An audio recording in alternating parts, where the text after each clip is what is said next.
আসসালামু আলাইকুম রহমতুল্লাহি ওবরাকাত। একটা গল্প প্রচলিত আছে। এক বাদশার ঘন ঘন মুড চেঞ্জ হতো। উম, তার মন কখনো ভালো কখনো খারাপ এরকম থাকতো।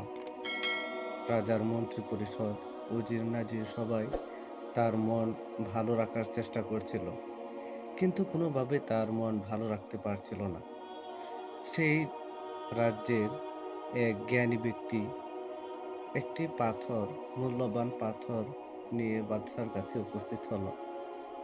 যে বলল যে এটি এমন একটি পাথর যার দিকে তাকালেই মুড ভালো হয়ে যাবে, মন ভালো হয়ে যাবে।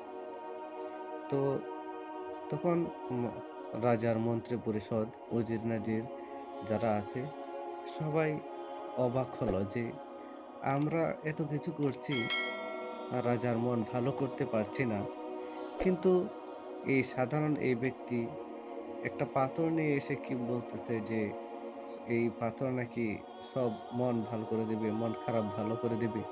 এটা কি করে সম্ভব? তো ওই জ্ঞানী ব্যক্তি বলতেছে যে আপনার যখন মন খারাপ হবে, তখন যখন আপনি হতাশা হয়ে যাবেন, হতাশাগ্রস্ত হয়ে যাবেন, তখন আপনি এই পাথরের দিকে গভীরভাবে দৃষ্টি দিবেন। আবার যখন আনন্দের আতিশয্যে আপনি লিপ্ত হয়ে যাবেন, যখন আপনি অধিক পরিমাণে আনন্দে থাকবেন, তখনও এই পাথরের দিকে আপনি দৃষ্টি দিবেন। তাহলে আপনি বাস্তবতার দিকে আবার ফিরে আসতে পারবেন। তো সেই পাথরে কি লেখা ছিল? কি লেখা আছে সেই পাথরে, যার দ্বারা উম নিজের মন মানসিকতা সমস্ত ডিপ্রেশন থেকে সে মুক্তি পেতে পারে?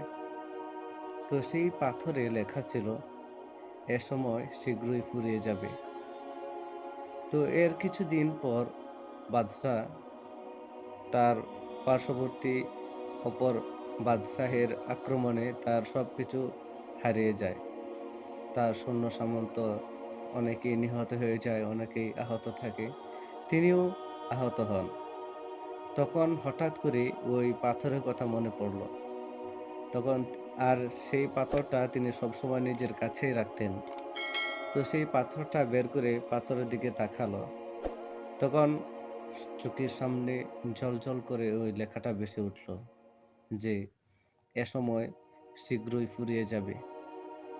তখন তিনি যেন এক অলৌকিক শক্তি অনুভব করলেন।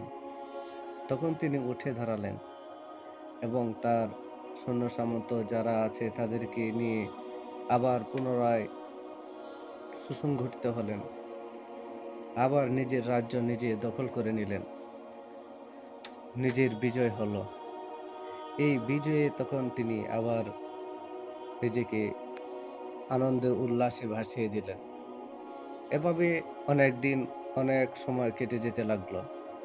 নিজের বিজয়ের উৎসব করতে করতে অনেক কিছু করছে। হঠাৎ একদিন মনে পড়ল যে সেই ব্যক্তি তো বলেছিল যে আর আনন্দে থাকাকালেও এই পাথরটার দিকে তাকাতে। তো হঠাৎ একদিন সেই পাথরটা বের করে পাথরটার দিকে তাকালেন।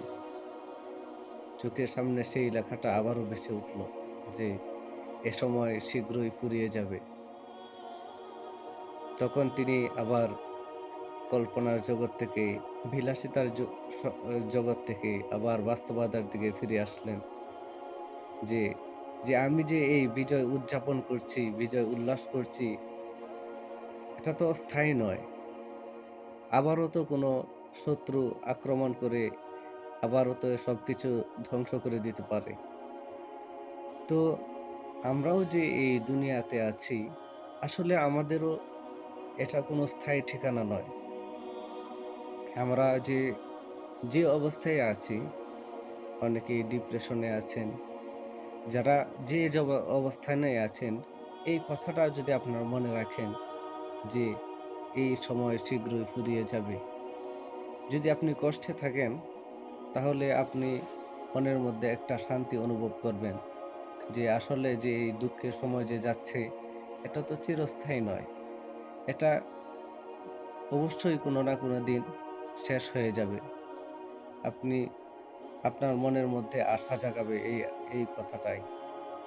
আর যদি আপনি ক আনন্দের মধ্যে থাকেন, ভোগ বিলাসে যদি লিপ্ত থাকেন, তার তাহলে যদি আপনি এই কথাটা স্মরণ রাখেন, এই সময় শীঘ্রই ফুরিয়ে যাবে, তাহলে আপনি বাস্তবতার দিকে আসতে পারবেন, ধাবিত হতে পারবেন।